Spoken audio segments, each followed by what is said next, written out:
Welcome back. We're going to make a little bit of a change around here. For the last year, we have been running this podcast as The Convergence. Many of you know, I also have the Process Fixer channel, and I co-host The Sauce. We're going to start combining those all into one channel starting this week. The reason that we're doing that is it can be really difficult to maintain multiple different channels and conversations and social media sites. So we're going to start to consolidate underneath that under my nickname, The Process Fixer. You'll start to see these changes happening. The show is being changed to being called The Mainstream, which will be the streams of the different shows that I have and work on. My goal here is not to really change the format per se or the things that we talk about, but I am going to start to move a lot of that towards automation. What I do for a living. As the Process Fixer, we automate, outsource, abbreviate, and eliminate processes from inside organizations through a process of mining and analysis. And a lot of the things that I'm interested in, like AI, fall into that space. Therefore, we're going to start to combine all those messages into this single channel. So make sure you check us out as the Process Fixer on all of the different social platforms, or you can always just Google me, Derrick Mains. On this edition, I have Pravir Malik coming back once again to continue our conversation about cosmology, quantum physics, and the rise of AI. I always enjoy my conversations with Pravir because I feel like we get an opportunity to go to really deep places, get down inside rabbit holes, and find really interesting things to talk about. So here goes. Another episode with Pravir Malik.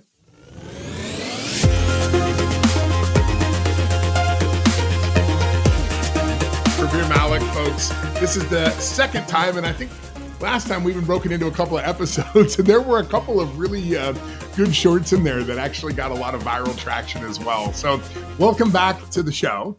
It's always good to have you.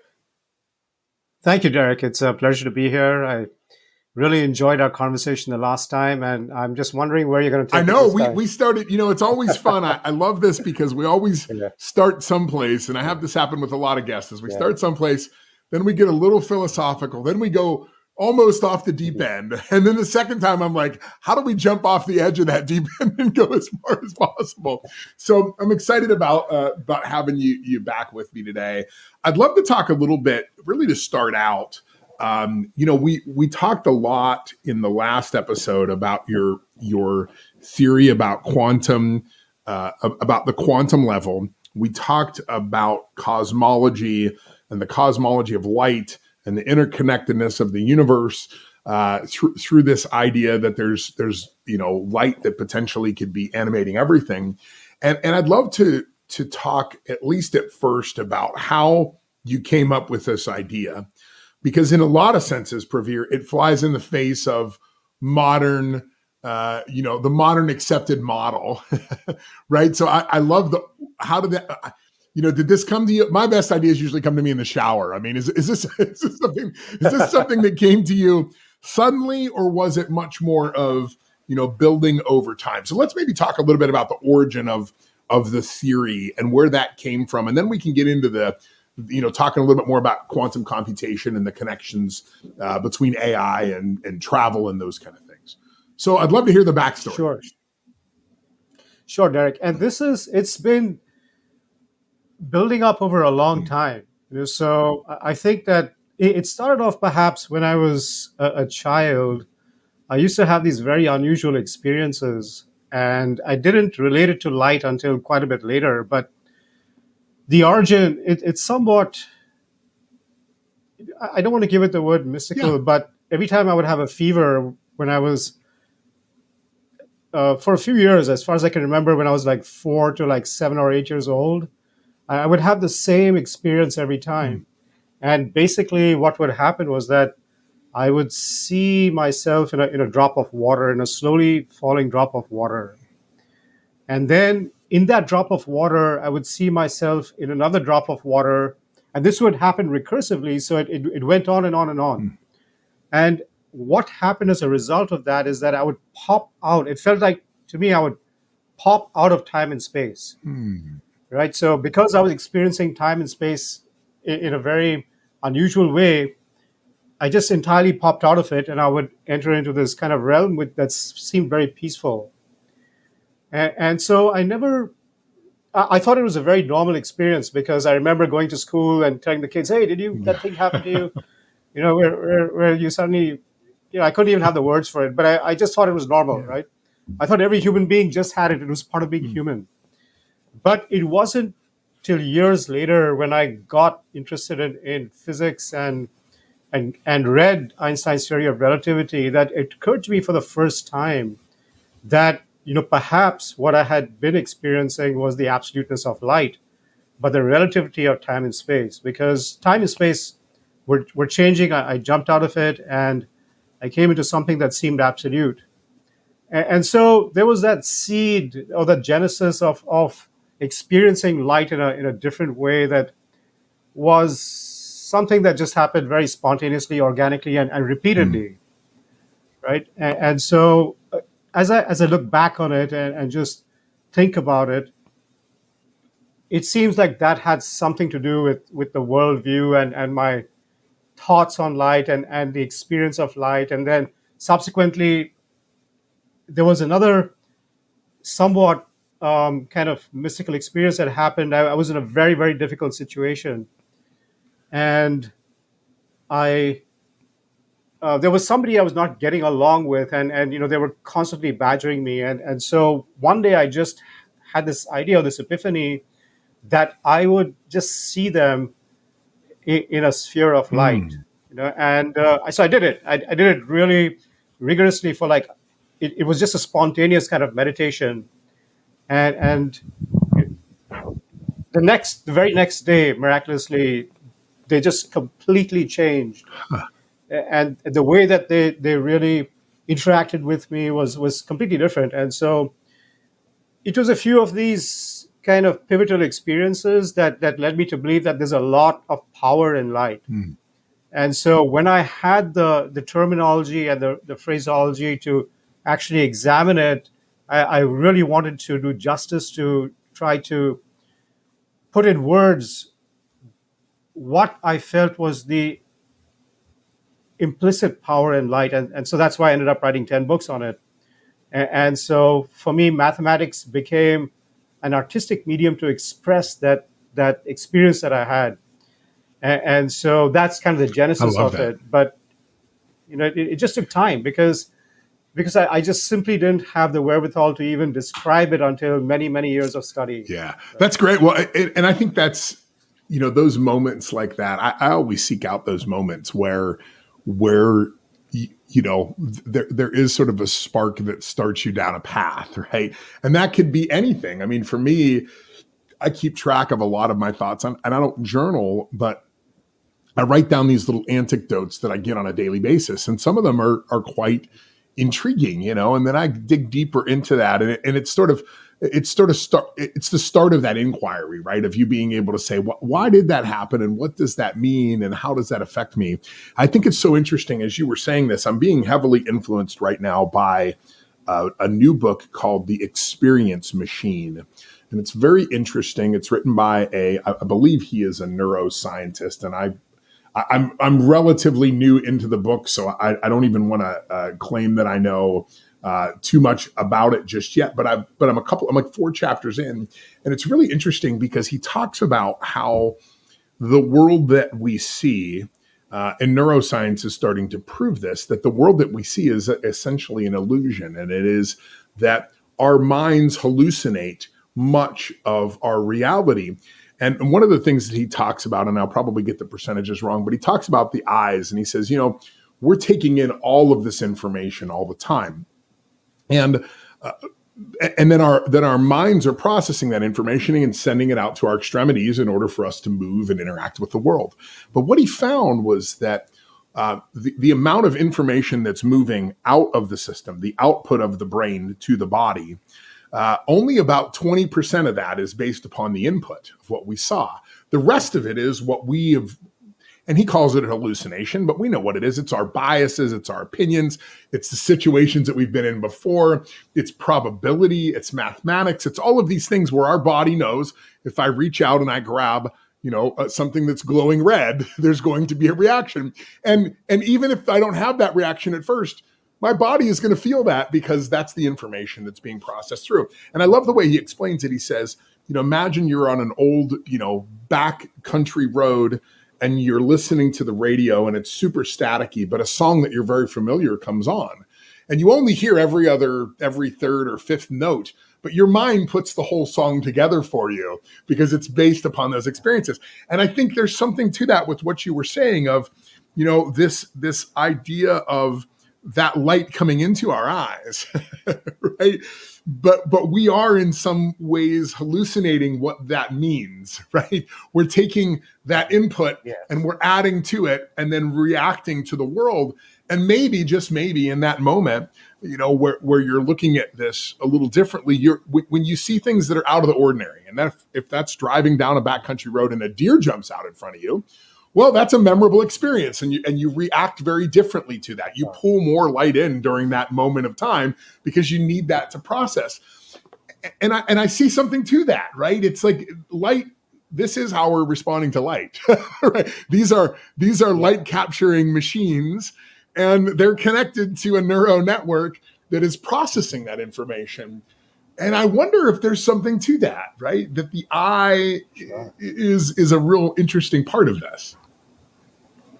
Yes, for sure. Yeah, I think there's certainly something. Yeah, especially because that is the way that we see the world, right? The way that we see the world is through our own eyes, and that input information is coming, and it really is just light bouncing around in the waves that we can see it. And let's talk about that a little bit. When you think about light, and I love thinking about light because it is something that is all around us all the time, but we also see how it shades, and we see how it fades and all of those kind of things. Do you see that differently because of your work around light? What do you really think light is? Some people have said light is just the absence of darkness. And I'm like, I don't know. I mean, what is light at its core fundamental? Like at its foundational principle, what is it and where does it come from? Yeah. So I think that when we think about it scientifically, the way that we've defined light is that it's this electromagnetic spectrum moving at 186,000 miles per second. And to me, that's the illusion, because that's how we've defined it. But actually, it's like a wand. It's like I think of it as a magical wand, because we just get transfixed on that description of light, and we take light to be just that movement of electromagnetic waves that's bouncing around and coming in, and it originates from stars and suns. But to me, it's just the edge. It's the edge of light. Light is multidimensional, and it pushes forward a way in which we recognize it physically, and that is what we call the electromagnetic spectrum. But there's so much of depth to it, and that really is, to me, that light is the full kind of body from which, in a sense, everything else materializes, as we spoke about a little bit in our last conversation. But if we were to think about light as the contextual embryo, or something that within which everything else is happening, that's in a sense how I perceive light. It's the foundation, it's the space, if you will. It's a space within which the universe is happening. So it's everything, and it has to do with that speed, because when we perceive light, then our instrumentation is such that we're perceiving it in a certain way. We've kind of, through biological evolution, we're just interrelating with as much as we possibly can. And right now I believe it's just a fraction of what's possible. And as we open to the possibility of what light stands for and have spontaneous experiences and even begin to tap into it at a deeper level, then more of it comes forward so that we can recognize what it is. But also, we spoke a little about this the last time. Physically, the way that I see it, and what I've gone into in that 10 uh, basically book Yeah. series on cosmology of light, is that essentially all material manifestation is nothing other than a phase of light that expresses itself so that more of light can experience what it is materially, in a kind of philosophical way of saying Yeah. it. So, to your question, what is light? How do you perceive it? Um, it's something that is very deep, very mysterious, all encompassing. I saw something the other day, and it sort of threw me off a little bit, but it talked about, and it was a little bit of a it's a social media comment, so I don't even know where it came from, but somebody had said light is one of the rarest things in our universe. Darkness is everywhere. There's not a lot of light. If you look out at the night sky, the vast majority of it is darkness. And I think with James Webb Space Telescope, we've come to understand there's a lot more light out there than we even imagined. But 99.999% of this universe is dark. I mean, there are planets that likely are out there that don't revolve, that no light ever falls on, and that makes me wonder too, because if light allows the material manifestation of things, what about the absence of light? What about pure total? Is there such a thing as total darkness, I guess, in this universe? Is there a place where there is a full absence of light? I mean, I guess that's a theoretical. I don't know. Is there? I mean, could it be that there is? I can tell you how I would approach that. So first of all, the statistic around light being absent, I would question that. Yeah. The reason why is because actually, if you think about what the most common quantum particle is, it's a photon. And in fact, perhaps I forget the exact number, but perhaps 99% of quantum particles are photons. Now, so it exists all over the universe, and it's carrying information all the time from the distant stars, galaxies. Photons exist everywhere. We wouldn't be able to even see anything without, in the absence of photons, but we do. And so it exists everywhere, just even physically, if we look at it, if we think about it from a physical science point of view, right? Now, the way that I would approach the what you brought up around, is there a possibility of a total absence of light?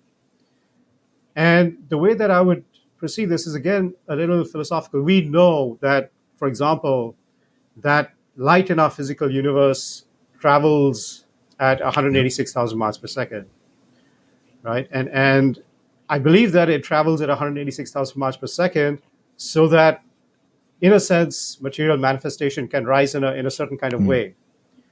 So it's intentional, right? But as we went into that thought experiment, I'm going to repeat it here, is that suppose we envision light to travel infinitely fast, right? And in that infinite fastness, we said that, okay, it's going to be present everywhere because, in a sense, it's going to be omnipresent, omniscient, because it knows anything that's happening or disappearing or appearing in its substance. It's going to be omni-harmonious because everything is connected in the nature of light. And it's going to be omnipotent because anything not the nature of light is ultimately going to be overpowered by the nature of light. So this was a thought experiment that I'm proposing is the native state of light where it's traveling infinitely fast. Now, light can project itself at different speeds. And when it projects itself at 186,000 miles per second, then the physical universe as we know it arises in a certain way. But let's also think about what happens when light projects itself at a hypothetical speed of 0. So in a sense, it's projecting itself at 0 miles per second. And in that, it cannot travel anywhere, right? So if it's 0 miles per second, it's completely isolated, but it has all the infinity of light, even in that little point where it can't communicate or express itself. So you don't know it exists. But even in that absolute darkness, there's the infinity of light, right? I mean, so this is just a thought experiment. No, I love that, and I'm glad that you explained it that way, because that makes me wonder if the materialization of our universe is just this infinite light that has somehow been slowed down to allow the materialization of this universe. It's almost like if you think about a Yeah. shade, right? Light going through a shade. Well, it's essentially, some of it is blocked or slowed down in going through that.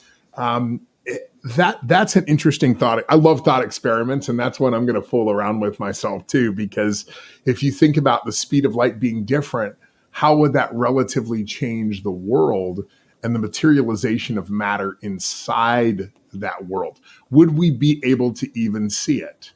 Or would it pass so quickly from us? I think there's a great thought experiment there. Thank you for sharing that. Let's talk a little bit about some of the quantum things. We've talked a little more about cosmology and understanding the nature of light and what it does, and how, from a theoretical perspective, maybe it is really what materializes our universe. The reality is, if it wasn't here, we wouldn't be able to see it. So if you don't see something, does it actually exist? And I think the Nobel Prize last year, in physics, sort of went in that direction of the universe isn't locally real. That whole sort of concept. I don't want to get too far into that because that's over my pay grade. But let's talk a little bit about quantum. And you had some things in your newsletter this last month, like how quantum, computation potentially could affect interstellar space travel. I'd like to talk a little bit about that, because there are a lot of limitations on our interstellar space travel that, are restricted by things like speed. And, we even talk about things at the speed of light. And even in that regard, things are immense. Is there something maybe we're missing in that? Is there something at the quantum level, entanglement or something else, that could cause us to travel faster than the speed of light? And if we do, what does that change about our reality? Yeah. So I certainly believe it to be the case. It's not a simple or an easy answer, but let me try to please. put the main components of this. So it goes back to this idea of, in the thought experiment that we just went through, where I posed that light is traveling infinitely fast, there's kind of a fourfoldness that emerges. So there's something that we're calling omnipresence, omnipotence, omniscience, and omniharmony. And if we simplify that, right, we can call it presence, power, knowledge, and harmony. Four properties that, in a sense, exist in light. Now, when we think about the materialization of any particles, and this is a roundabout way in which I just want to make a point before I come to the notion of interstellar space travel. But when we think about the materialization, scientifically, we already know that whether we're looking at quantum particles, or we're looking at atoms, or we're looking at molecular plans and cells, that there's a fourfoldness that animates each of those realities.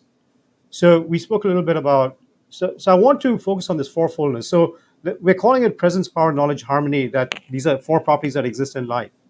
But if we think about the fourfoldness in cells, then it's nucleic acids, polysaccharides, lipids, and proteins, which also relate to presence, power, knowledge, harmony. Nucleic acids can relate to knowledge, lipids can relate to harmony, proteins can relate to presence, and polysaccharides can relate to energy or power. If you look at atoms, then there's a fourfoldness there, because there's a classification into S shell, P shell, D shell, and F shell. And if we think about some representative elements from S, P, D, and F, I can make the case that S stands for power, because you have stuff like hydrogen and helium in there. Then you've got the P shell that stands for knowledge, because you've got stuff like silicon and carbon in there. Then you've got the D shell that's kind of like stands for presence, because you've got the workhorse elements like iron, nickel, cobalt, and so on.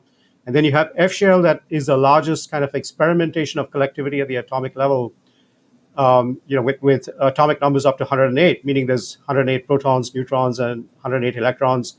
So it's an experiment in harmony at the atomic level. So I can see that there's this fourfoldness that even animates atoms. And then if you go back to quantum particles, I'm not going to get into it in detail, but there is, again, a fourfoldness that animates there. I want to now suggest that if we think about this fourfoldness that actually is surfacing at each layer of matter in life, and if we reverse extrapolate backward, then this fourfoldness exists in the quantum level. And even space-time energy gravity, this thing that we recognize as being macro parameters of how the universe functions, is nothing else than fourfoldness. Because if we think about space, it's a distribution of all possibility in seed form. And so it has something to do with knowledge. If we think about time, then it's the way in which these seeds mature and show what they are over a course of time. So it has to do with, regardless of the inevitability of obstacles, this thing will show itself. And so it has to do with power. When we think about energy, there's kind of a transmutation of subtle seed form into something more concrete materially. So it has to do with presence. And then we think about the coordination of seed with seed or seeds with seeds. We're essentially talking about what we call gravity, which is a phase of harmony. So there's kind of a mathematical symmetry that runs through this. But coming back to the point, all this comes from the quantum level: space-time, energy, gravity, the fourfoldness of quantum particles, the fourfoldness of atoms, the fourfoldness of molecules. What does that imply? That implies that there's an infinite source of energy in the quantum levels. So first of all, if we want to engage in interstellar space travel, we have to tap into this other kind of source of energy that would allow us to essentially propel that travel no matter how far it is. So that's one component of interstellar space travel, right? The second component, and you mentioned earlier in the conversation, that we know, for example, that quantum particles exhibit something called entanglement. And entanglement means that there's going to be faster than the known speed of light communication between one quantum particle and the other. That possibility of faster than speed of light communication, or I'm going to just push it, travel, also exists at the quantum level. So we're saying that if we can penetrate into the quantum level, not only do we have an infinite source of energy from which all space-time, energy, gravity, all atoms, all molecules, all molecular plans arises, and we know it's infinite because we already know that in a single atom, if we split that, there's just like a tremendous amount of energy. So you can extrapolate that if there's billions and trillions of atoms, there's all that stuff's coming from somewhere. So there's infinite energy that potentially exists at the quantum levels if we know how to tap it. And there's the possibility of faster than speed of light travel. Now, quantum computation, coming back to this point, to me, what it really is, it's not about constructing stuff. That's what we're doing with digital computation. It's about creating stuff. Quantum computation has to be done differently. And in that newsletter you read, what I'm really suggesting is that if we have the right kind of quantum computers, we can penetrate into the quantum levels differently, and we can have access to this fourfoldness of energy and this, perhaps even this different way in which speed exists. And that really is something that should power interstellar space travel. I love that. So when you say penetration into that quantum level, how is that? Is that physical? Is that knowledge and wisdom and understanding? Like what does that word penetration mean when you're talking about using a quantum computer to unlock that? It is physical. It's physical. But it is physical. But again, it's like the universe will reveal as much as we can take in at any point in time. That makes sense, right? And so when I say reveal, I mean our instrumentation is such. And to your point earlier around how we interpret different things, even though there's the same information that comes into all of us all the time, but our worlds are so different because of the way that we're perceiving and our biases and so on. The point being is that there's infinity of possibility that exists in light and at the quantum level. I mean, that's what we're talking about here. I love it. But it can, we aren't ready for it. In a sense, we have to become ready for it. But when we are ready for it, or when we've got the right technology and we're, in a sense, responsible enough, then because the whole thing's a living system. Then physically we'll be able to tap into it differently. That's what I believe.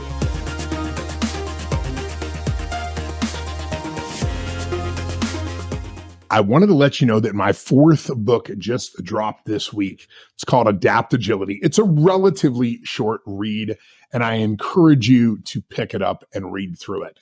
Right now, we are going through a period of time where change has become constant, and we have to prepare ourselves and our business for that new reality. With AI on the horizon, you have to be able to be agile and adaptable to the trends that are coming in the marketplace. I wrote this book specifically for you and for people that are interested in AI and need to understand how to prepare themselves and their business for the amount of change we're about ready to experience. Listen, we have evolved as a species over the course of a long period of time. And there are things that are intrinsic to our biology and our genome that we cannot overcome in just a single generation or so. With AI as prevalent as it is right now, it is critical that you pick this book up. It's about $8 over on Amazon, and I would encourage you to read it a couple of times, share it with your friends, and think long and hard about how to make change inside your organization in the era of AI. I'm thinking about this as you're saying this. I had a guest on maybe 6 months ago, and we were talking about the fall of Meta, the Facebook, virtual reality world, and how it had struggled so much. And just to give you a little bit of the backstory, back in 2015, I was involved in creating the first metaverse called Hypatia. I was the COO of that company. And we learned a lot of lessons in that process that Mark Zuckerberg, we should have wrote a book because he would have learned very similar things. There's just certain things about those type of communities that don't work unless you have autonomy, mastery, and purpose. You have to have these three things in combination where people feel like they can accomplish tasks. It can't just be social. For them to step out of reality into something else, there has to be a purpose for that. They have to be able to attain something. They have to be able to master some level of skill. And those are the things that were really lacking when it came to metaverse. And it was interesting because my guest said something, and I have to tell you that at the time it didn't resonate, but it sure does now. And he said, let's not worry about the metaverse. Let's focus on the microverse. And I really, that at that time, it was sort of a laugh that we got out of the show. But now that I'm sitting here thinking about it, I'm thinking maybe the answer to all of these problems isn't external. Maybe it's not looking externally, it's looking internally. And I think that's really in summation of so much of what you and I have spoken about. It's really about internalizing that and looking down at the quantum level. I think in the last episode, you talked about this, right? There is knowledge at the quantum level. And where did that knowledge come from? We're looking out there, with great instrumentation now, and we're saying we're looking for intelligence out there. And candidly, a microscope that you can pick up for a few $100s on Amazon can allow you to explore a universe that's as vast, if not more vast, than what is out there. And yet we're forgetting about what's right here in front of us. That's interesting.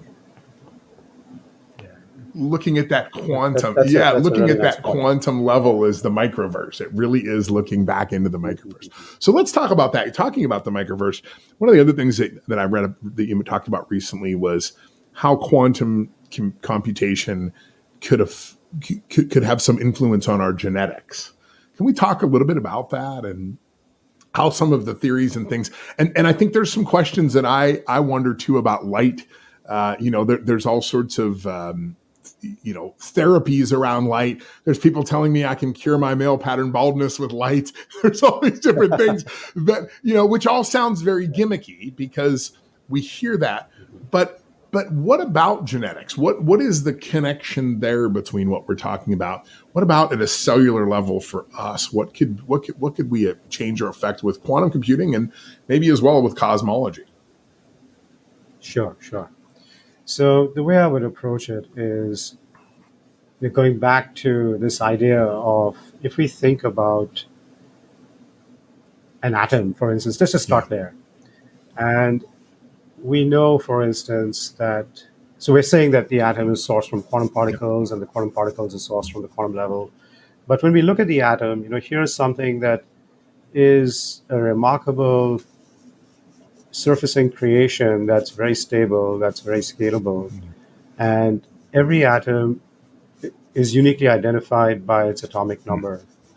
And when we think about, what really does it mean to have an atomic number of 47, say, that's uniquely, it's setting the destiny of that atom. It's saying that this atom that has an atomic number of 47, which we know as silver, is going to have the properties of ductility, malleability, resistance to oxidation, superconductivity. You already know that when you have something of 47. In other words, there's kind of like a code that's generated due to the combination of the protons, neutrons, electrons that exist in that atom, which we know is 47. Yeah.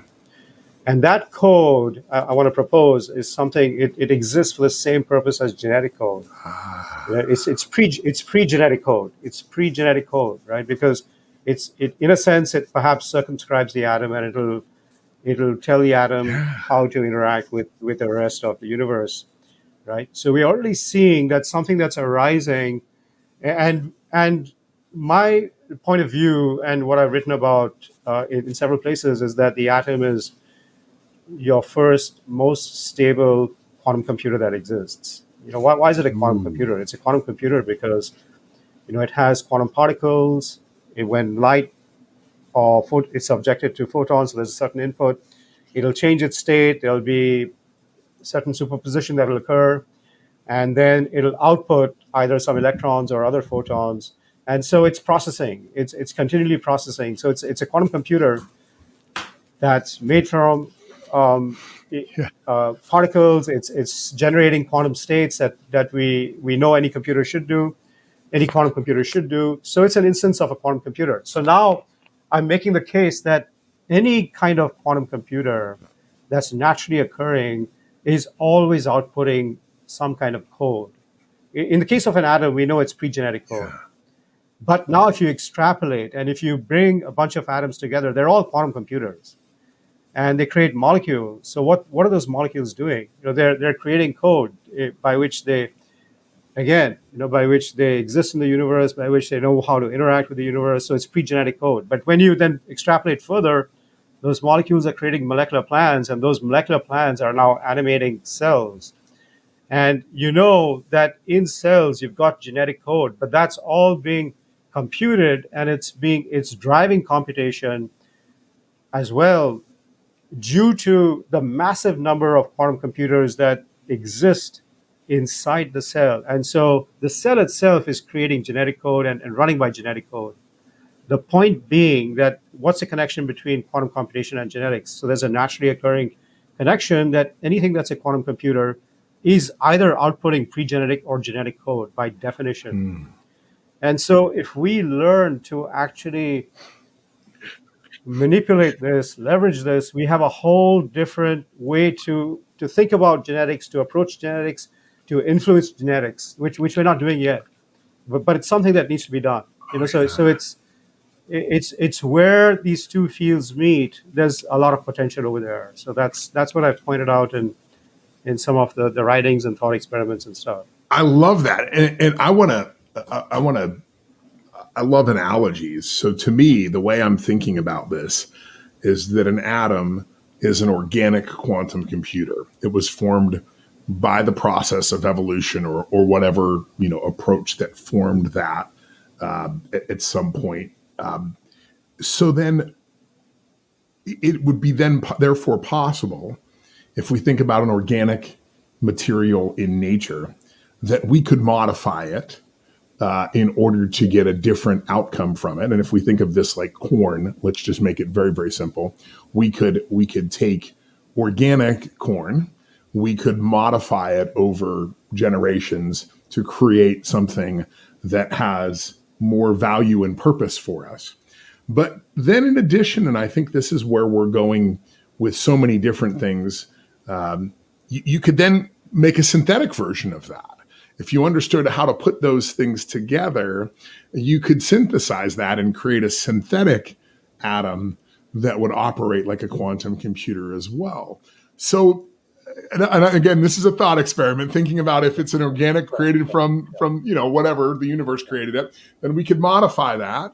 But we also could potentially synthesize that in the future and create synthetic atomic, quantum computers, and then combine those together into molecules and combine those together into cells and create something very unique, right? That is an interesting approach. Yeah. Yes, because you said it. I mean, it's basically, we're affecting, in a sense, the whole field of material sciences, of genetics, from the bottom up. Yes, we are. It goes back to, what was it called? For hundreds of years, people tried to turn everything into gold. I mean, what was that called? I'm drawing the blank on what it's called, but alchemy, right? I was trying to think of metallurgy, but essentially, under this premise, alchemy could become a science of using synthetic atomic quantum computers to create elements. Then I guess this next question comes in. So now I'm gonna sort of jump over the edge, and you can jump with me or not. But maybe you can explain to people how, when we talk about a number on an element, what does that number mean? And then could we potentially create synthetic organisms using the same process that would fall outside of those numbers? Could we combine things together to make things that have infinite numbers? So first and foremost, could you explain what does that number mean on an element so that people understand what that means? Why do we call it 47? Yeah, so 47, it means that there's 47 protons in the nucleus. And we have 108 known elements that each have a different atomic number. So for example, hydrogen 1, helium 2, and then we get up to the biggest, the F shell, which is up to 108. So, and every atom that has a unique atomic number, so unique number of protons that exist inside it, behaves differently. So there's a different kind of code that is in this way that we're talking is generated due to the atomic number. So I can go a little further if you don't mind, and just say that what we're talking about, in a sense, is a different superposition. Is something that's talked a lot about in to do with, it's a quantum phenomenon, and there's an interpretation of superposition from the Copenhagen interpretation and so on. But my simple interpretation of superposition is that we can think about function, whether malleability, ductility, superconductivity, whatever it is, existing in some quantum space, and then superposing on a unique configuration of quantum particles that exists, that defines an atom. So 47 means, when you have an atomic number of 47, it means that you now have a unique way in which matter has come together, and this uniqueness, in a sense, is superposed on by a unique set of function to create what it means to be silver. Right? So that's one way to think about it. So would that then mean that all elements that are 47 have some sort of level of entanglement or can be entangled? That's also what I believe, right? So it's because why else would silver behave the same no matter where it is? Okay. Now it just all came to me. Yeah, that's very fascinating. So, that is an interesting thing to think about, that all silver, let's just use 47, all of those elements spread out across the entire universe all have some similarity and some ability potentially to be entangled together that would change the way that we could communicate, would change the way we could send data, would change potentially travel. Yeah. And then on top of that, we know of 108 elements, but I'm assuming we're adding to that every day. And I think the farther that we explore out into the universe, the more we'll find. And then there's this question of is there an infinite amount of numbers or is there a finite amount of numbers? Are some of these maybe from a natural perspective, it only goes to a certain number, but from a GMO a genetically modified or a atomically modified or synthetic version? Could we go beyond those numbers? What would those elements look like? And that's a very interesting way of thinking. Yes. So I've actually done a lot of thought on this because in the 10 books that I wrote, there's a mathematical model that animates everything. And if you look at, without going into it, we can't go into it here, but when we look at that mathematical model, there's certain predictions that it makes. So it will make a prediction, for instance, that right now we have matter that has fourfoldness as part of it, as we've gone over, so quantum particles, atoms, molecular plans all have a fourfoldness. But the mathematical model is saying that there's going to be a time where there's fivefoldness that's going to occur. I was going to ask you that. Right? So in other words, because if you look at it from a systems point of view, the universe is a single system, and we can drive that back to basically the layers of light that we spoke about earlier and the different speeds of light.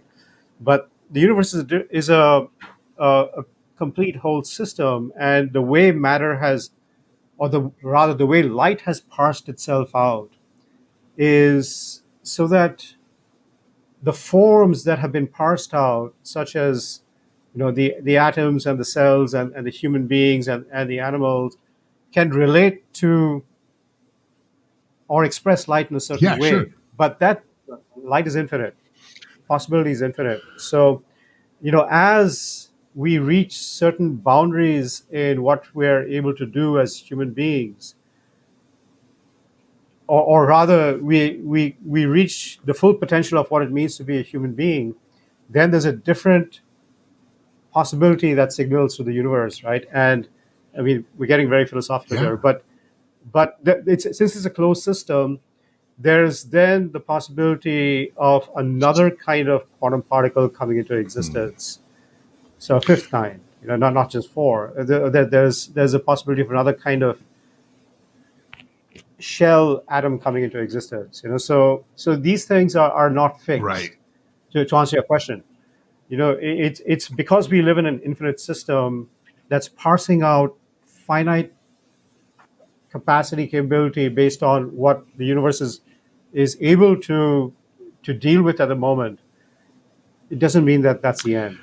So as we grow, as all the forms within it grow, then different things will fundamentally appear at the micro level. I love that. Is there some sort of interconnectedness between this fourfoldness and the number of dimensions in this universe? I mean, is there a have you thought about that at all? I mean, is there fourfoldness because we live in we live in three dimensions and time? I mean, is there a correlation between those, or is that something that you've thought about at all? So I would say that number of dimensions are possibly infinite. Yes, right. Right.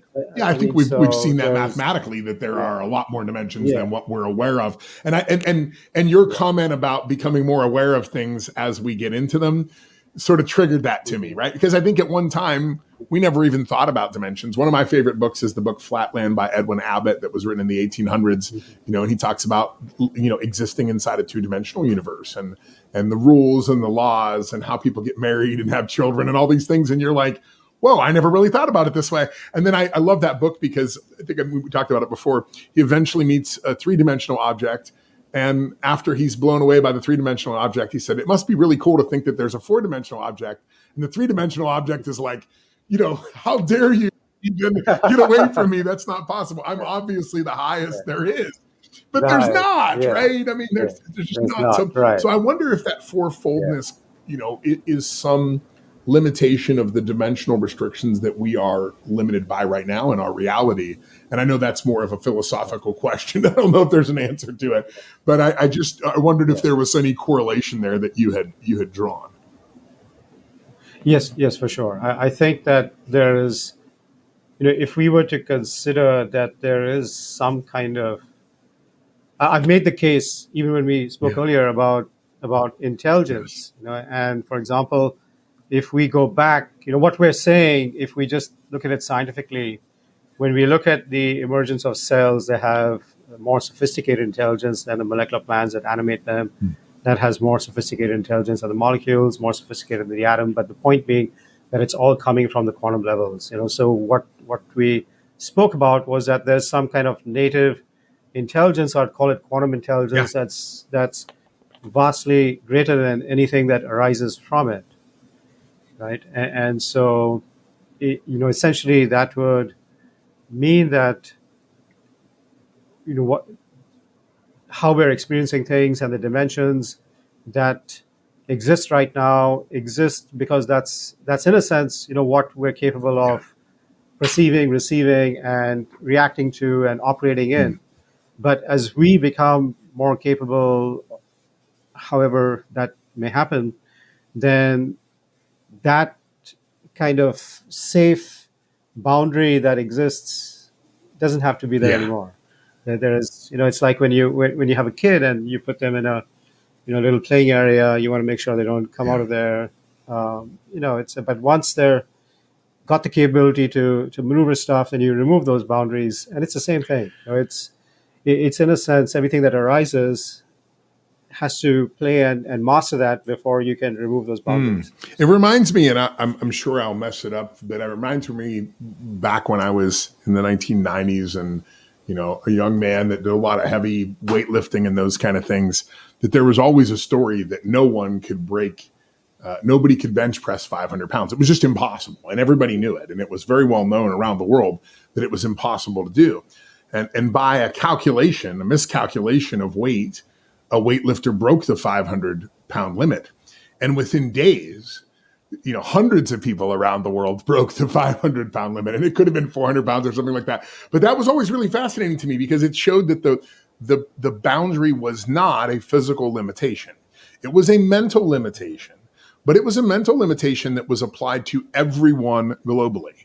No one could perform this until one person did do it. And then all of a sudden it became a very common thing. Like, well, of course, everybody can do it now.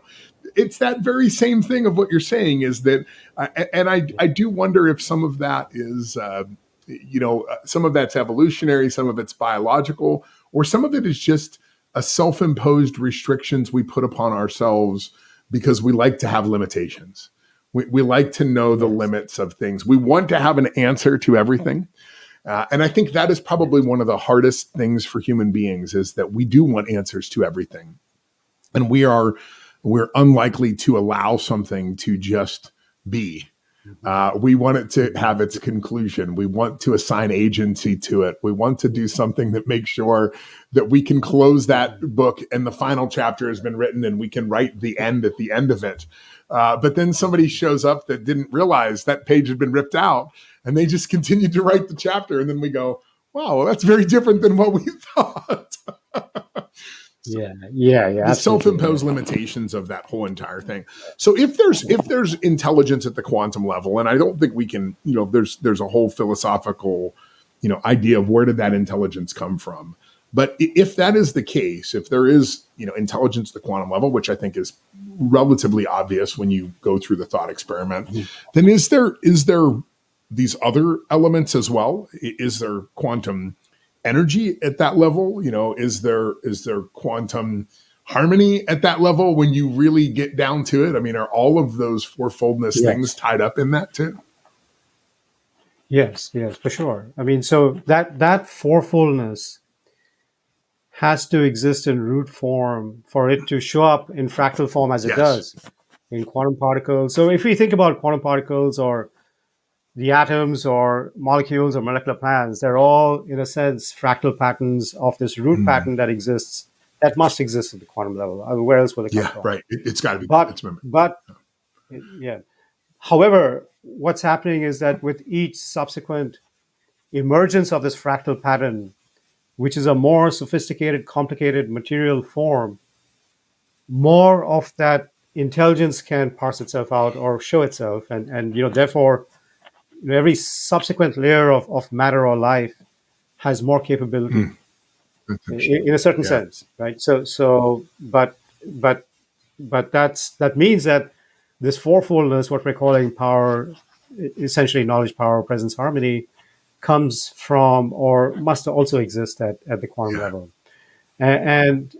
What it also implies is that, we are at the very, of course, we know we're at the very, very beginning stages of the quantum computation possibility, industry, development, even our way of conceptualizing what's possible and what's not. It's like a little child's play. It's like we've seen it in such small kind of increment right now, but all the stuff has to exist there, and there's a lot more that has to exist too. That a certain kind of architecture of quantum computing would help us to get access to. Yeah, I love that.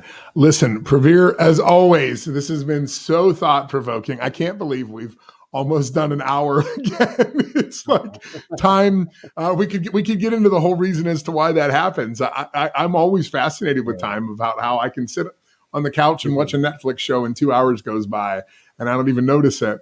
But same with this. It's like time goes by very, very quickly when you have these great conversations.